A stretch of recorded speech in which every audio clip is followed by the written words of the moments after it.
কার্তিক মাসের শুক্লপক্ষের এই একাদশী হলো উত্থান একাদশী। এই উত্থান একাদশীকে প্রবোধিনী একাদশীও বলা হয়ে থাকে।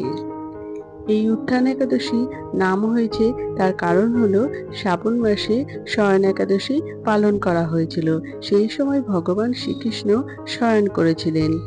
এই উত্থান একাদশীর দিন ভগবান শ্রীকৃষ্ণ উদিত হবেন, তাই এই একাদশীর নাম হলো উত্থান একাদশী। বন্ধুরা, এই ভিডিওতে আমরা জেনে নেব উত্থান একাদশী কবে পড়েছে এবং এই উত্থান একাদশী পালনের সময় কখন থাকছে এবং এই উত্থান একাদশী পালন করলে কি কি নিয়ম করতে হবে।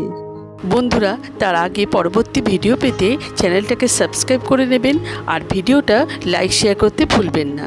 আর কোনো কিছু তথ্য জানতে হলে কমেন্ট বক্স তো রইলই। 25 সালে উত্থান একাদশী পড়েছে ইংরেজি 2রা নভেম্বর 2025 সাল, বাংলার 14ই কার্তিক 1432 সাল রবিবার। উত্থান একাদশী পালনের সময় থাকতে চলেছে সকাল 5:30 থেকে সকাল 9:30 পর্যন্ত।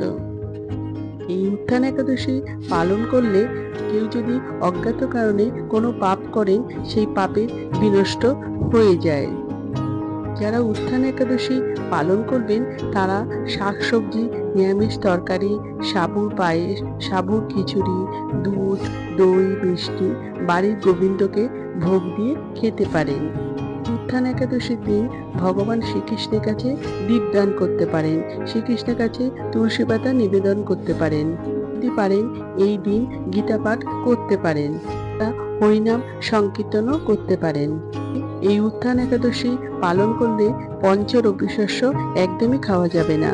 মনে করা হয় এই উত্থান একাদশী পালন করলে জীবনে শান্তি ও সমৃদ্ধি প্রাচুর্য লাভ করা যায়।